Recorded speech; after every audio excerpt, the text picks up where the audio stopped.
Olá, terceiro dia do nosso propósito de jejum de 40 dias, onde estamos aqui meditando no livro Uma Vida com Propósito, e hoje é o capítulo de número 3, está muito interessante, está uma bênção e vai edificar muito a sua vida.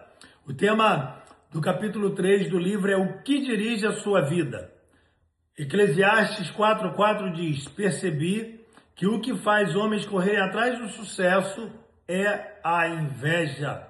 Esse livro, ele tem como premissa, queridos, trazer para a gente que valores e emoções dirigem a vida daqueles que não têm propósito. As pessoas são levadas pelos seus valores e pelas suas emoções. E o livro traz aqui 5 desses valores e 5 dessas emoções que eu queria compartilhar com vocês aqui. Muitos são dirigidos pela culpa. Algumas pessoas passam a vida inteira fugindo do remorso e ocultando a vergonha, dirigidas pela culpa. São manipuladas pelas suas próprias lembranças. Essas pessoas vivem se sentindo culpadas, infelizes, tristes, sempre pensando naquilo que aconteceu no passado, trazendo consigo o peso da culpa. A segunda é: muitas são dirigidas pelo ressentimento e pela raiva. Algumas pessoas apegam-se às mágoas sem jamais superá-las, em vez de aliviar a dor por meio do perdão. Então as pessoas vivem ressentidas por causa das mágoas e porque também não conseguem liberar perdão. A terceira é: muitas são dirigidas pelo medo.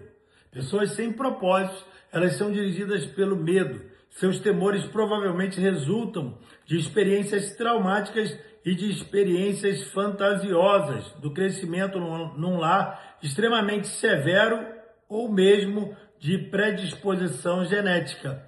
Então, pessoas que vivem presas ao medo, presas a essas emoções.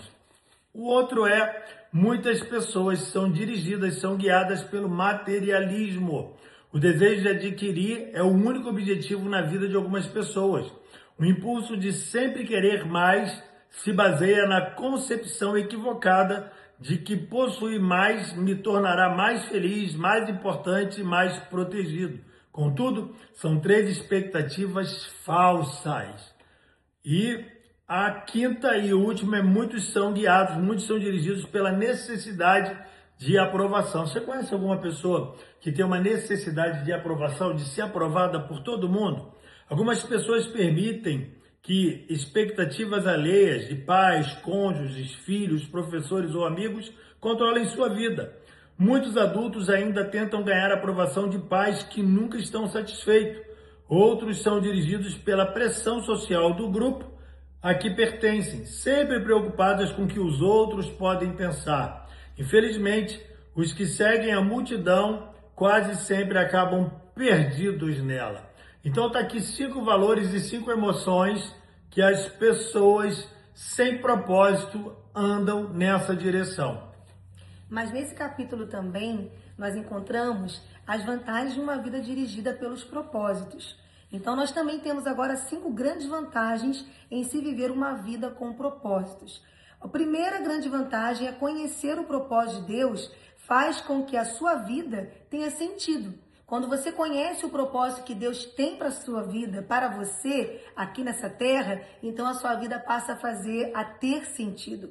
O segundo é: conhecer o seu propósito simplifica a vida. A vida fica mais fácil de ser entendida, as coisas começam a ter mais sentido, as portas começam a se abrir para você de uma forma diferente. Por quê? Porque você encontrou o propósito.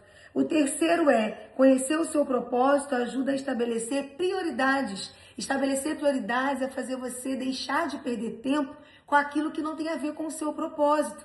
Muitas pessoas acabam perdendo tempo demais com aquilo que é passageiro e com aquilo que não tem nada a ver com o propósito de Deus para as suas vidas. Outro também é: conhecer o seu propósito traz motivação. Quando você conhece o propósito de Deus na sua vida, e isso é tão maravilhoso, isso traz uma motivação. Você acorda todos os dias motivado, com foco em viver o propósito de Deus, em alegrar o coração de Deus, lembrando que nós temos que nos preocupar em agradar a Deus e não aos outros. E, em último lugar, conhecer o seu propósito irá prepará-lo para a eternidade. O maior propósito é a nossa vida eterna. E conhecer esse propósito é nos prepararmos para toda a eternidade. Então, se você também está aqui com a gente nesse propósito e você ainda não entregou a sua vida para Jesus, lembre-se e faça isso. Entregue a sua vida para Jesus, porque esse é o maior propósito das nossas vidas. Que Deus te abençoe. Vamos seguir firmes na nossa jornada. Deus abençoe. Tchau, tchau. Deus abençoe. Deixe o Senhor conduzir a sua vida.